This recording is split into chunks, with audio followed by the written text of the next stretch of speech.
네, 안녕하세요. 반갑습니다. 사회민주당 대변인 임명입니다.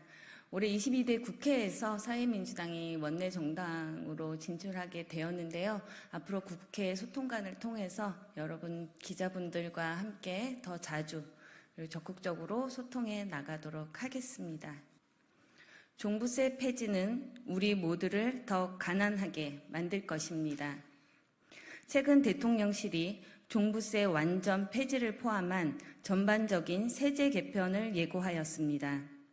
이에 국민의힘 추경호 원내대표는 종부세의 근본적 개편안을 제안하겠다며 화답했습니다.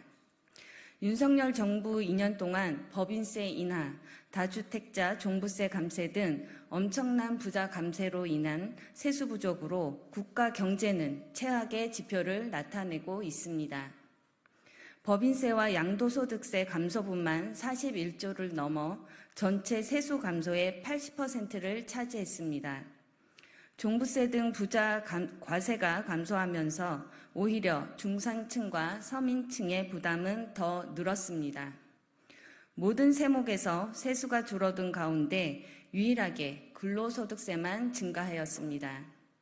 전년도보다 1조 7천억이 늘어났습니다. 결국 대기업과 전국민 2%에도 해당되지 않는 부자들을 위해 국민들의 호주머니를 턴 격입니다.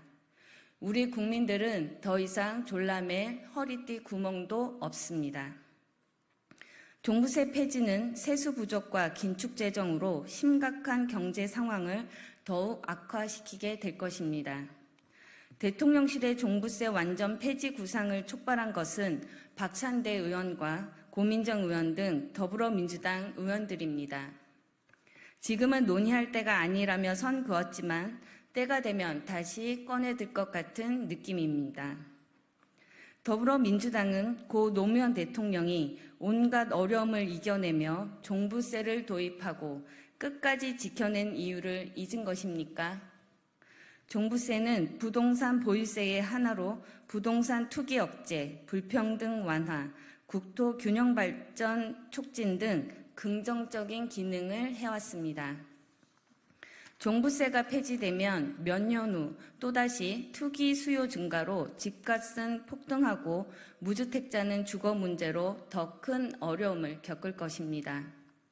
국가는 주택 보유자의 2.7%에 불과한 종부세 납세자가 아니라 부동산 시장의 안정을 원하는 3,500만 무주택자를 먼저 돌봐야 할 책무가 있습니다. 한국의 심각한 불평등과 양극화의 주된 원인은 부동산 불로소득입니다. 종부세는 부동산 불로소득을 차단하는 효과가 분명하므로 이를 폐지하려는 것은 투기와 불평등, 부동산 시장 불안정을 방치하자는 이야기와 같습니다. 물론 현행 종부세는 결함이 있기 때문에 보완할 필요성이 있지만 엉뚱하게 폐지하자고 주장하는 것은 부동산 과다 보유자의 이해를 지켜주겠다는 말밖에 되지 않습니다. 이는 부동산 세제의 수레바퀴를 거꾸로 돌리는 일입니다. OECD와 IMF는 부동산 보유세를 GDP 대비 2%까지 높일 것을 권고하고 있습니다. 한국은 2020년 기준 1% 조금 넘는 수준입니다. 따라서 종부세를 보완하되 보유세 부담을 지금보다 더 무겁게 하는 것이 선진국형 부동산 세제로 나아가기 위한 전제 조건입니다. 사회민주당은 보유세는 높이고 거래세는 낮추는 시장 친화적 토지 공개념제를 제안합니다. 이는 불평등과 시장의 불안전성을 해소하여 서민의 삶을 옥죄고 있는 부동산 문제를 실질적으로 해결할 것입니다. 내 집 마련은 평생은 이래도 이룰 수 없는 꿈이 아니라 현실이 되어야 합니다. 모든 국민이 집 걱정 없이 사는 편안하고 안정된 주거권을 보장받는 나라가 되어야 합니다. 사회민주당은 땀과 노력이 인정받고 존중받는 사회로 더 정의로운 부동산 개혁을 추진해 가겠습니다.